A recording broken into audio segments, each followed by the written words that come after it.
చాలా మంది అలా కొద్ది కాలం అల్పకాల ఆనుభవాలతో సుఖకరమైన శ్రమలు చిన్న చిన్న విషయాలను బట్టి తిరస్కరిస్తూ ఉంటారు.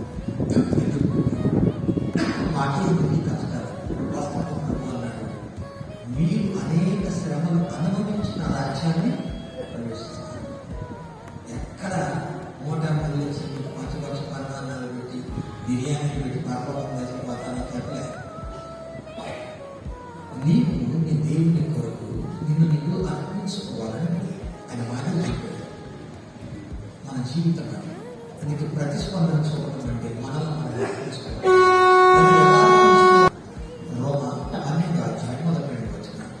కాబట్టి సహోదరులారా, పరిశుద్ధమును దేవునికి అనుకూలమైన సజీవ యాగముగా మీ శరీరములను ఆయనకు సమర్పించుకున్నది దేవుని వాత్సల్యమును బట్టి